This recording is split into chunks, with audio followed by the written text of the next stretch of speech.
সদস্য জনাব কাজী নাবিল আহমেদ 87-3। আপনার সময় 5 মিনিট। মাননীয় স্পিকার, আপনাকে ধন্যবাদ। 2024-25 অর্থ বছরের বাজেটের উপর আলোচনা আমাকে সুযোগ করে দেওয়ার জন্য আপনার ধন্যবাদ। আমার বক্তব্যের প্রথমেই আমি গভীর শ্রদ্ধাভরে স্মরণ করছি সর্বকালের সর্বশ্রেষ্ঠ বাঙালি জাতির জনক বঙ্গবন্ধু শেখ মুজিবুর রহমানকে, যার জন্ম না হলে বাংলাদেশ হতো না। শ্রদ্ধাভরে স্মরণ করছি 1975 সালের 15 আগস্টে এই বিয়োগান্তক ঘটনায় নিহত বঙ্গমাতা শেখ মুজিবুর মুজিব সহ বঙ্গবন্ধু পরিবারের সকল শহীদ সহ অন্যান্য সকল শহীদদের। শ্রদ্ধাভরে স্মরণ করছি 1971 সালের মহান মুক্তিযুদ্ধে 30 লক্ষ শহীদ ও 2.5 লক্ষ মা বোনদের, যাদের আত্মত্যাগের বিনিময়ে পেয়েছি আমাদের লাল সবুজ পতাকা। শ্রদ্ধাভরে স্মরণ করছি আমাদের সকল স্বাধিকার ও গণতান্ত্রিক আন্দোলনের সকল শহীদদের। মাননীয় স্পিকার, আজ আমাদের এবারে 2024 এবং 25 সালের বাজেটটি মাননীয় প্রধানমন্ত্রী শেখ হাসিনার এবং আমাদের বর্তমান অর্থমন্ত্রী জনাব মাহমুদ আলী সাহেবের, আমাদের এটি হচ্ছে 25তম বাজেট আওয়ামী লীগ সরকারের। 2024 সালের বাজেটটি হচ্ছে 1972 সাল থেকে বর্তমানে এটি 25তম বাজেট। মাননীয় প্রধানমন্ত্রী শেখ হাসিনা সরকারের কিন্তু এটি হচ্ছে কিন্তু পরপর এটি হচ্ছে আমাদের 21তম বাজেট, যেটি হচ্ছে 96 থেকে 2001 এবং 2009 থেকে এই 2024 সাল।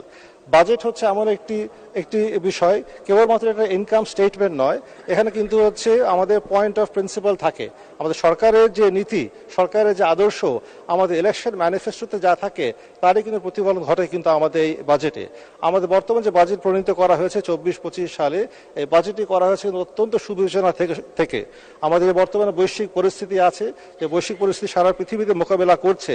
মাননীয় প্রধানমন্ত্রী শেখ হাসিনার যোগ্য এবং সুযোগ্য নেতৃত্বে আমরা যেভাবে মোকাবেলা করে আসতে পেরেছি, 2020 সালের আমাদের কোভিড মহামারী, 2022 সালে আমাদের রাশিয়া ইউক্রেন ওয়ার যুদ্ধ থেকে উদ্ভূত যে পরিস্থিতি, সেই পরিপ্রেক্ষিতে আমার নিজের মতে কিন্তু বর্তমান বাজেট আমাদের অবস্থার প্রেক্ষিতে কিন্তু যে মুদ্রাস্ফীতি নিয়ন্ত্রণ করার জন্য, আমাদের সব বিভিন্ন ঘাটতি অর্থায়ন করার জন্য যেসব পদক্ষেপ নেওয়া হয়েছে, অত্যন্ত কিন্তু সুবিবেচনা সব পদক্ষেপ নেওয়া হয়েছে।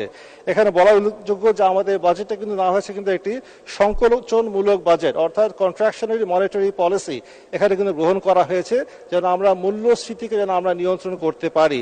এই জন্য কিন্তু এর আগে যেমন আমাদের প্রতি বছর বাজেটে আমাদের বর্ধিত করা হতো প্রায় 10% হারে, এবারে কিন্তু করা হয়েছে কিন্তু 4.5% হারে, যার মাধ্যমে আমরা আমাদের মূল্যস্ফীতিকে আমরা নিয়ন্ত্রণে রাখতে পারবো।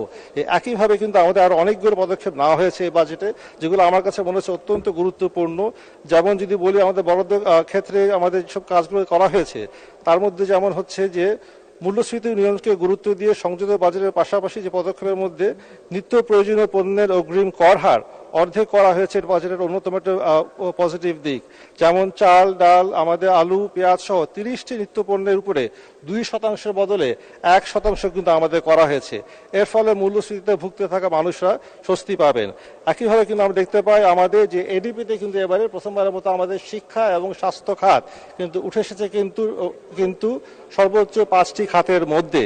সেখানে আমরা দেখতে পাচ্ছি যে আমাদের স্বাস্থ্য খাতে বরাদ্দ কিন্তু বাড়ানো হয়েছে 9.1%, অর্থাৎ 41,407 কোটি টাকা করা হয়েছে, যা ছিল এর আগে আমাদের 38,051 কোটি টাকা।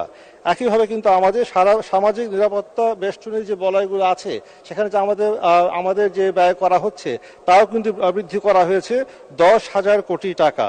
এছাড়া যেমন কর্পোরেটে আমাদের যে কর ছাড় করা হয়েছে, যেমন কর্পোরেট কর কমানো হয়েছে, আইসিটির সঙ্গে জড়িত 13টি খাতে কিন্তু আমাদের করা হয়েছে ক্যাশলেস করা হতে পারে, এবং পরবর্তী 3 বছরের জন্য কিন্তু কর ছাড় দেওয়া হয়েছে, যা এ খাতের উদ্যোক্তাদেরকে স্বস্তি দিবে। এই কথাগুলো এই জন্য বলতে যাচ্ছি যে আমাদের মাননীয় অর্থমন্ত্রী মহোদয়, মাননীয় প্রধানমন্ত্রীর দিক নির্দেশনায় যে বাজেট দিয়েছেন, যার মাধ্যমে আমরা মানুষকে স্বস্তি দিতে পারবো আমাদের মূল্যস্ফীতি নিয়ন্ত্রণ করার মাধ্যমে, এবং আমাদের কর্মসংস্থান আমাদের বৃদ্ধি করার জন্য আমাদের কর্পোরেট হার কমানো হয়েছে। একইভাবে কিন্তু আমাদের ব্যক্তিগত যে আয়কর, তাও কিন্তু 30% কিন্তু সিলিংয়ে দেওয়া হয়েছে। এখানে কিন্তু একটা জিনিস বলতেই হয় যে আমাদের যে ট্যাক্স টু জিডিপি রেশিও, কর এবং জিডিপির যে অনুপাত হার, তা বর্তমানে কিন্তু দক্ষিণ এশিয়ার মধ্যে অন্যতম কিন্তু আমাদের কম। আমাদের জিডিপি যে হারে বাড়ছে প্রতি বছরে, এবং 2009 সাল থেকে দেখি বর্তমানে যা ছিল $60 বিলিয়ন, তা বর্তমানে হচ্ছে $450 বিলিয়ন অধিক। সেখানে কিন্তু আমাদের করের হার কিন্তু আরো বৃদ্ধি করা দরকার, আমাদের ট্যাক্স নেট বৃদ্ধি করার মাধ্যমে। অর্থাৎ একই ব্যক্তি যারা ট্যাক্স দিচ্ছে তাদের উপরে না করে আরো আমাদের অনেক মানুষকে আমাদের কর জালের আওতায় কিন্তু আমাদের নিয়ে আসা কিন্তু প্রয়োজন।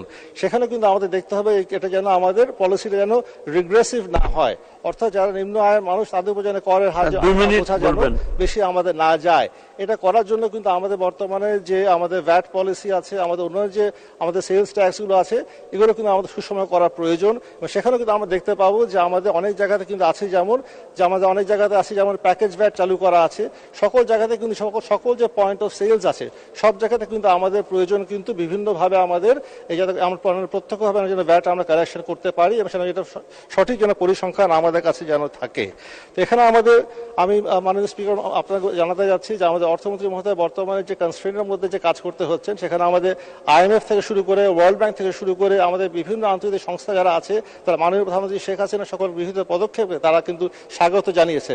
তো বাংলাদেশ যে অর্থনীতির কিন্তু একটা সঠিক পথে আমরা আছি, আমার দৃঢ় বিশ্বাস যে এই বাজেট আমরা বাস্তবায়ন করতে পারলে আগামী 6 মাসের মধ্যে মাননীয় অর্থমন্ত্রী যে কথাগুলো বলেছেন যে আমাদের মূল্যস্ফীতি কিন্তু সহনীয় পর্যায়ে চলে আসবে, এবং সেটা আসতে পারলেই আমরা কিন্তু আমাদের বিভিন্ন যে আমাদের উন্নয়নমূলক যে কাজগুলো আছে সেগুলো কিন্তু আমরা আরো কিন্তু আমরা অর্থবহ করতে পারবো। মাননীয় স্পিকার, আমার বক্তব্য শেষে খালে আমার এলাকায় 2-3টে কথা বলতে যাচ্ছি। আমি মাননীয় প্রধানমন্ত্রী শেখ হাসিনাকে আন্তরিক কৃতজ্ঞতা জানাচ্ছি, আমাকে পরপর 3 বার মনোনয়ন দিয়ে যশোর সদরের মানুষের পক্ষে কথা বলার সুযোগ করে দেওয়ার জন্য। মাননীয় প্রধানমন্ত্রী শেখ হাসিনা 2022-এর আমাদের নভেম্বর মাসে গেছিলেন যশোরে, কিন্তু এটা স্মরণকারের অন্যতম বৃহৎ আমাদের জনসভা কিন্তু সেখানে হয়েছিল, যেখানে আমরা 2টি মাঠকে একসাথে জোড়া দিয়ে প্রায় 5 লক্ষের বেশি মানুষ সেই জনসভায় কিন্তু উপস্থিত হয়েছিলেন। আমরা তার কাছে দাবি করেছিলাম, তিনি আমাদের আশ্বাস করেছিলেন, সেটি আমি এখানে পুনর্ব্যক্ত করতে যাচ্ছি। বর্তমানে আমাদের যশোর আমাদের মেডিকেল কলেজে 500 শয্যা হাসপাতালের কাজ আমাদের চলমান আছে। আমি অনুরোধ জানাবো স্বাস্থ্যমন্ত্রী মহোদয়কে অর্থায়ন যেন আমাদের অব্যাহত থাকে এবং যেন যথাসময়ে যেন আমরা সমাপ্ত করতে পারি। এছাড়া মাননীয় প্রধানমন্ত্রী শেখ হাসিনা আমাদেরকে আশ্বাস দিয়েছিলেন যে আমাদের যে যশোর স্টেডিয়ামটি আছে সেই স্টেডিয়ামটিকে আমাদের আধুনিকায়ন করে আরো পরিমার্জন করে আমাদেরকে খেলার উপযোগী করা, যেহেতু যশোর একটি পুরাতন জেলা, সেখানে আমরা এটাকে আরো সুন্দর করতে পারি। এই দাবি জানিয়ে আপনাকে ধন্যবাদ জানিয়ে বক্তব্য শেষ করছি। 1 মিনিট। জয় বঙ্গবন্ধু। ধন্যবাদ।